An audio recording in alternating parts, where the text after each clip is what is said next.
Muy buenos días tengan ustedes. Nos encontramos en este ciclo de entrevistas para fortalecer, con el objetivo de fortalecer la identidad y la cultura afrocolombiana en el Caribe. Nos encontramos con el profesor Dolcey Romero Jaramillo, quien es profesor de la Universidad del Atlántico y la Universidad Simón Bolívar. Además es experto en los temas que están relacionados con la historia afrocolombiana, principalmente en el Caribe. Para este día vamos a realizarle una corta entrevista a profesor Dolcey, en donde él nos estará hablando de un personaje importante para la historia colombiana y que ha sido olvidado, que ha sido relegado. Y es esto lo que queremos hacer con esta serie de entrevistas, rescatar todos esos personajes que contribuyeron a la independencia y a la independencia del país.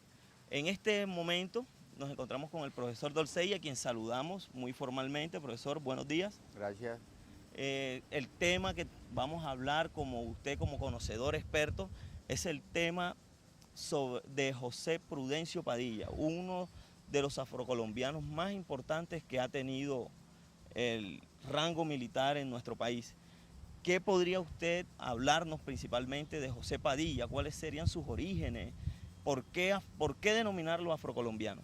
Bueno, lo primero que tenemos que decir es que la historia de los afrocolombianos se ha invisibilizado tanto que en los actuales momentos requerimos, en este proyecto que tenemos con USAID, de desempolvar estos personajes, de visibilizarlos para que sirvan como elementos de construcción o de fortalecimiento identitario. Esta invisibilización de Padilla y de otros personajes importantes que podíamos denominar como héroes de nuestra historia, de nuestro pasado afrocolombiano, hace parte, la invisibilización de él y de los demás, hace parte de lo que se ha denominado como la precariedad ontológica del sujeto esclavizado o del afrodescendiente, es decir, de su invisibilización y de su barbarización en otros aspectos.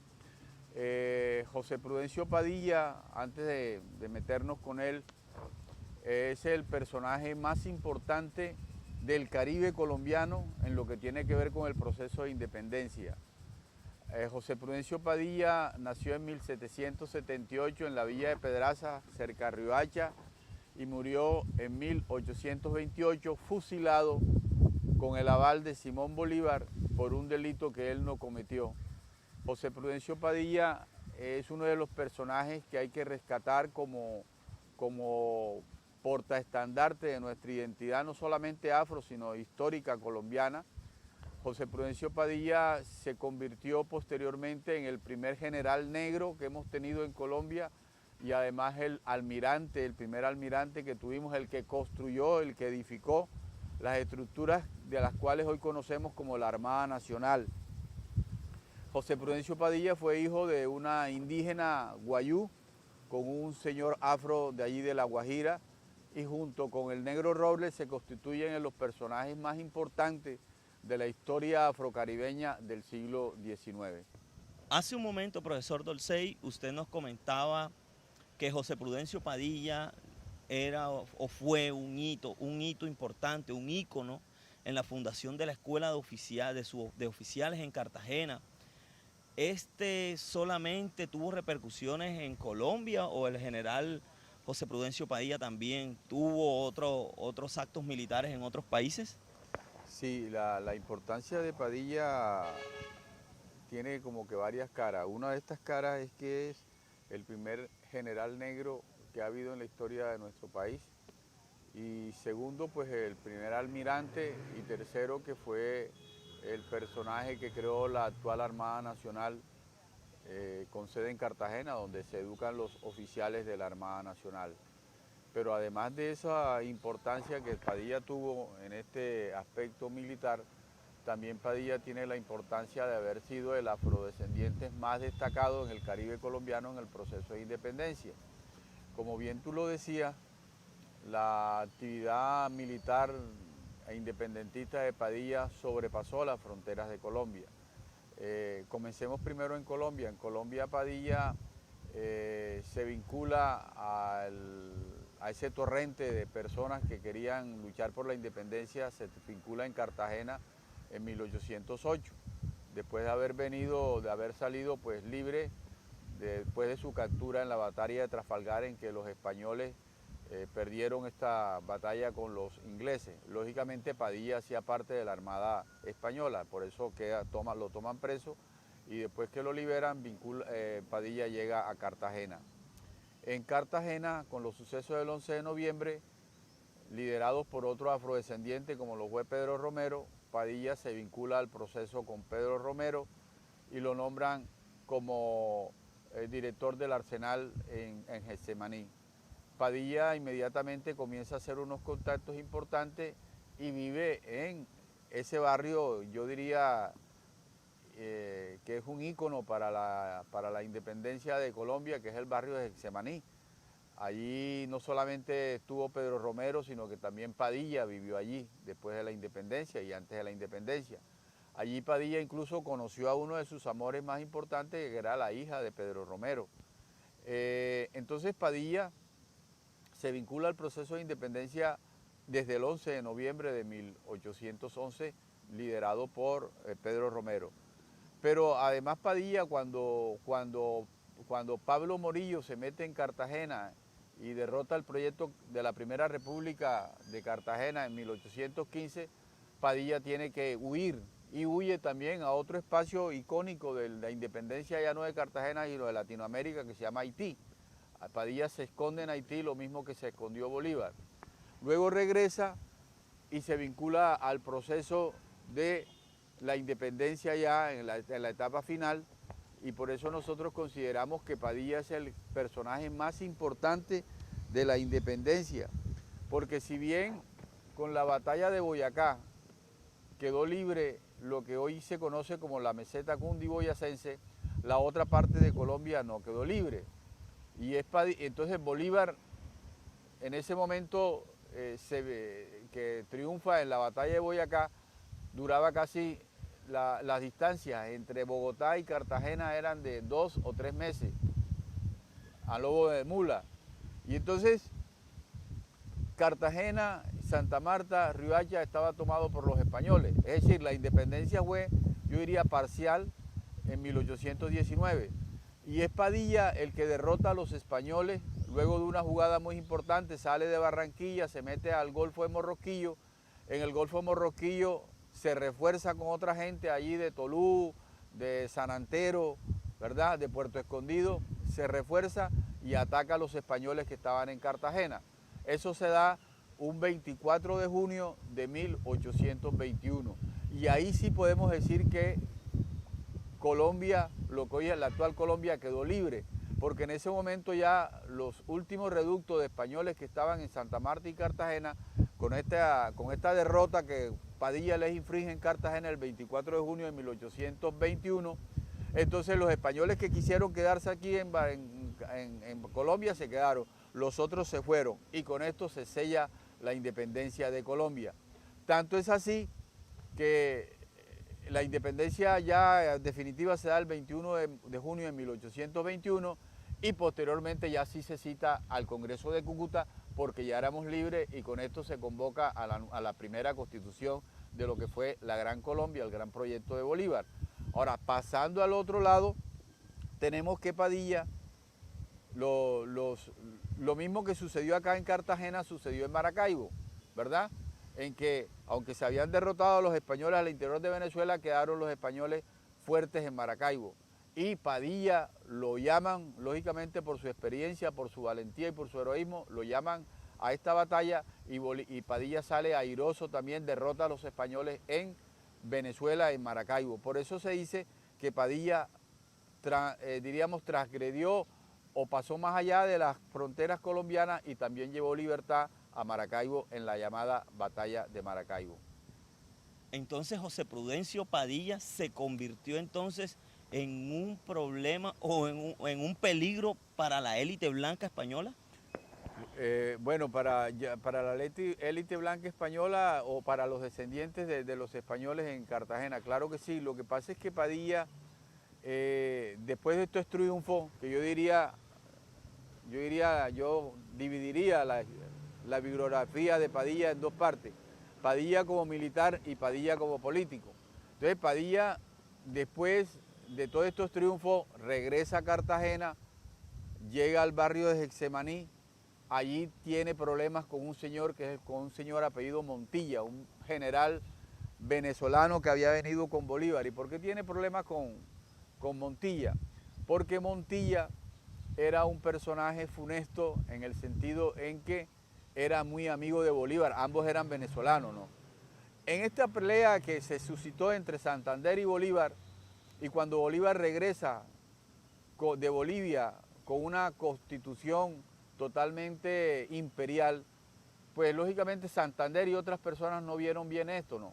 Entonces Padilla, que había sido muy amigo de Bolívar, ahora no comparte la idea de un dictador, de un Bolívar dictador, y se enruta por las ideas de Santander, ¿no?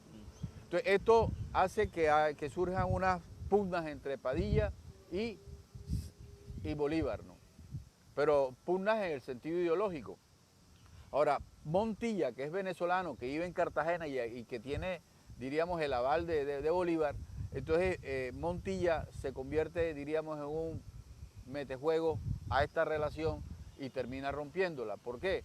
Porque Padilla, al volverse santanderista, cae ya en desgracia con Bolívar. Esto hace entonces que Padilla tempranamente comience a luchar no solamente por la independencia de Colombia, sino también por la igualdad. ¿La igualdad de qué? De los afros de Cartagena, de los afros del Caribe colombiano. Entonces Padilla comienza a luchar por la igualdad. Él dice, hombre, el problema es que ya, bueno, somos independientes, pero ahora la gente que luchamos por la independencia de Colombia, entre ellos los negros, ¿cómo quedamos? Entonces comienza a luchar por la igualdad, y ese luchar por la igualdad crea algunos resentimientos y algunas expectativas y algunas prevenciones en la élite cartagenera, porque ven a Padilla como el instigador de la guerra de colores, es decir, entre blanco contra negro, ¿ya? Sí. Esto hace entonces que surge este problema y ya lo comienzan a ver como un peligro. Entonces, profesor Dolcey, podríamos decir que hubo un serio conflicto personal entre Bolívar y José Prudencio Padilla por todo esto, por toda esta lucha entonces de raza, como usted nos estaba denominando usted, lucha de colores. Sí, ese conflicto llevó a que Padilla le disputara el poder a Montilla, que Montilla era pues la figura oficial más importante en Cartagena, dejada por Bolívar. Entonces hay un problema entre Montilla y Padilla, ¿no? En Cartagena. Padilla se toma el poder en Cartagena, pero cuando ve que puede haber un derramamiento de sangre, él abandona Cartagena y va y se presenta como militar ante Bolívar, que estaba en Bogotá. Entonces Bolívar, viendo la posición de Padilla, que le dice, hombre, yo estuve en Cartagena hay este problema, ¿verdad? Nosotros estamos pidiendo igualdad, no igualdad de colores, sino igualdad para toda la gente, ¿verdad? Padilla le dice que esa espada con cual le dio la libertad a Colombia también la va a empuñar para darle libertad a los de su clase, ¿no? Que eran a los de su raza. Entonces Bolívar llega y le dice, bueno, usted que ha estado allá, se tiene que someter al régimen militar, lo ponen preso. Y Padilla acepta, Padilla lo meten preso en Bogotá. Estamos hablando ya de 1828. Está preso en Bogotá. Estando preso en Bogotá, se sucede lo que se conoce como la noche septembrina, es decir, cuando intentaron matar a Bolívar. Pero Padilla está preso. Entonces, intentan matar a Bolívar y viene una investigación y se indican es a Padilla. Entonces, Padilla lo toman preso y a Santander, que fue el que instigó el atentado contra Bolívar, lo que hacen es que, utilizando un término moderno, lo extraditan, es decir, lo destierran, lo sacan del país. Ese es el castigo que le dan a Santander. Y Padilla, que no participó en este proceso del atentado contra Bolívar, lo ajustician y lo llevan a la pena de muerte, ¿verdad? A Padilla, por un crimen que él no cometió. Entonces, ¿Cuál era el problema en sí contra Padilla? Hombre, que era que Padilla representaba la lucha por la igualdad de los afros. Además, se convierte en un problema porque Padilla es nombrado senador del departamento del Magdalena, es decir, lo que hoy es el Caribe colombiano. 2 veces es senador. O sea, Padilla estaba tomando mucha fuerza entre las bases populares del Caribe colombiano, entre las bases negras. Y por eso entonces finalmente lo fusilan. Con esto fusilan la esperanza del pueblo afro de tener un representante en las fuerzas militares. El único general negro que hemos tenido es Padilla. Sabemos por las cartas de Bolívar que Bolívar después que fusilan a Padilla se arrepiente de haber hecho eso porque dice, bueno, las gentes de su raza, la gente de su clase, o sea, es decir, los negros, no me van a perdonar que yo no haya hecho nada contra el blanco, es decir, contra Santander, que tanto daño le ha hecho a la República, y no a estas personas que han contribuido a la independencia de Colombia. Profesor Dolcey, hace un momento, cuando hablábamos detrás de cámaras, usted me comentaba que había una anécdota muy importante en ese fusilamiento de José Prudencio Padilla. ¿Cómo transcurre esta anécdota? ¿Cómo la podría narrar? Sí, yo diría que son 2 anécdotas. Primero, que detrás del problema entre Montilla y Padilla había un problema también, diríamos, pasional, porque Pedro Romero, que era indiscutiblemente el líder más importante de los afros en Cartagena durante el siglo XIX y la independencia de Cartagena, tenía 2 hijas, que eran unas mulatas que dice los comentarios y la prensa de la época que eran unas mulatas muy divinas.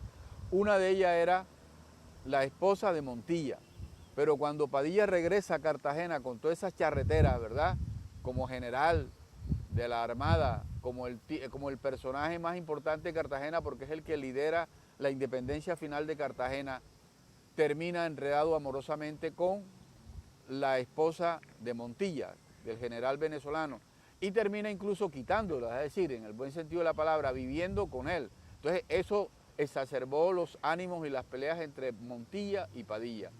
Y al momento de irlo a fusilar, que le quitan la charretera, me imagino que eso tiene que ver pues con la vida militar para degradarlo, ¿no? Le quitan la charretera de general, él le dice, me hace el favor, al tipo que le iba a quitar la charretera, le dijo, y las medallas le dice, me hace el favor, y esas medallas me las quita, porque me las deja, perdón, porque esas no me las dio Bolívar, sino me las dio fue la República. Importante esa anécdota. Entonces yo quería hacerle una pregunta bastante importante. O sea, ¿qué es lo que pasa con la figura de José Prudencio Padilla en la actualidad? ¿Qué es lo que podemos visionar de esa historia que usted nos está comentando y de lo que en realidad nosotros vemos en la actualidad, que es que la gente no conoce de este personaje afro que fue célebre para nuestro país? Sí, yo creo pues que la invisibilización, el olvido, el ostracismo en que ha caído Padilla hace parte de lo que decíamos al comienzo, ¿no?, de lo que Rafael ya llama como la precariedad ontológica del ser esclavizado, es decir, está la invisibilización, está la barbarización, está la discriminación, está la exclusión, ¿no? Por eso la importancia de este proyecto que tenemos con USAID, en el sentido en que estamos, diríamos, visibilizando, desempolvando, sacando de la exclusión e incluyendo a estos personajes como personajes y como héroes de nuestra independencia.